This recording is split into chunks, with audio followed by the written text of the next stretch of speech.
Hello, I was recently lamenting my lack of family on social media.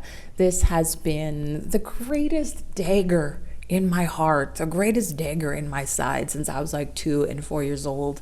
I always really wanted to be a part of a normal, happy family. Instead, I was raised by an abusive teenage single mom with a jackass father who ran away. He was 50 years old when he got with my 19-year-old mother and then took off. And here I am, 40 years old. I tried to get married into the kind of family that I thought I wanted on paper. You can imagine how that probably went. I was looking at this family full of, nuclear families, father, mother, children, happily working together, owned a lot of land. And I remember thinking, these people are as far away on paper from my family I was born into as possible. Wouldn't you know it? The emotional dynamics turned out to be the same. There was lots of abuse going on, lots of, addictions, mental illness, mental health challenges. And I'm like, I'm out of here. I don't deserve this. So here I am again. I am single. I am by myself. I am divorced, and I am lamenting, I wish I had a family. So what do we know about the way the universe works, the way this reality works? Right, we know that it works by what we program in our subconscious mind. And one great way to get to where we're going when we're experiencing contrast, right? That's what we came here to experience, contrast. One great way to get past contrast is to just be grateful for what we do have. So if I stop and think, what family do I actually have? Instead of looking and crying about the family that I don't have, and realistically, I never will, okay? My mother has passed away. I recently found my father, and he is just as terrible of a person in his old age as he was when he was younger.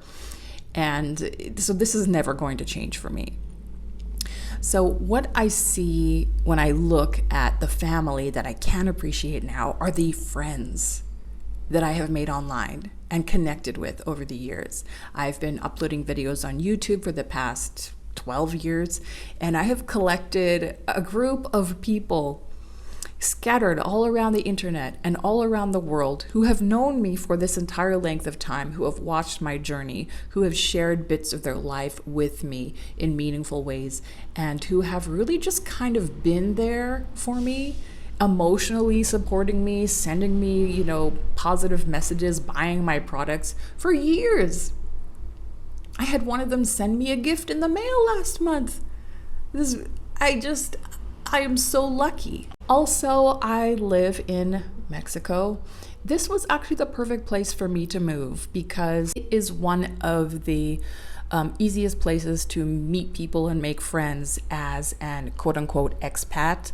Myself, I'm an immigrant. I did not come here with an intent to relax, vacation, and then disappear. I immigrated to this country to live, to have a new life, and that's what I'm doing here. And I have been embraced by many different groups of friends who have invited me to their family get-togethers, who have offered to be there for me, who have shown up for me in ways that my own family never actually have. I wrote about that story in my recent book about how my neighbor saved me from getting scammed by my landlord. I've always had to deal with crooked landlords and moving days by myself in the past, and it has been so painful for me. Mexico, a man old enough to be my father showed up for me, and later after the ordeal was done, and he handled it so easily. What was so stressful for me was so easy for this man who was a businessman in Mexico for like many years. He ended up telling me that he would have had a daughter my age, except she fell into a pool when she was young and got electrocuted. Like many strange accidents occur here, and I'm writing about that in my book too. Not only that, but look at the family I have been for myself. One of the things I had written on, Instagram was like, I'm so sick of it always being me. Why do I have to do everything for myself for eternity? Like, I have been the person who's been there for me since I was 4 and 2 years old.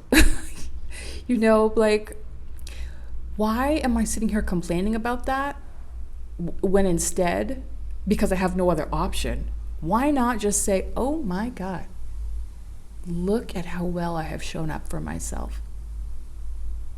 Like, I have always been there for me. There have been times when I abandoned myself, But I'm learning to overcome that. I am becoming a good parent, a good partner to myself through a process of learning.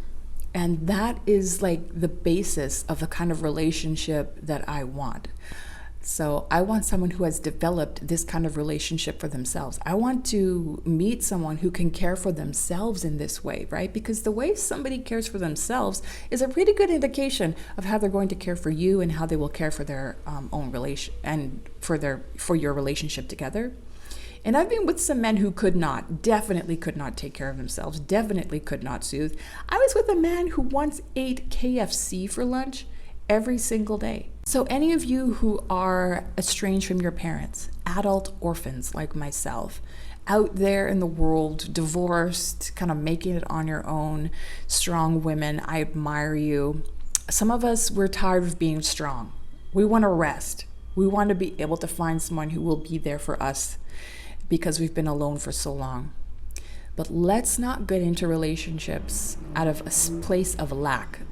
Let's start to appreciate the ways that we've shown up for ourselves so beautifully and continue to grow that relationship and see what happens after that. Follow for more.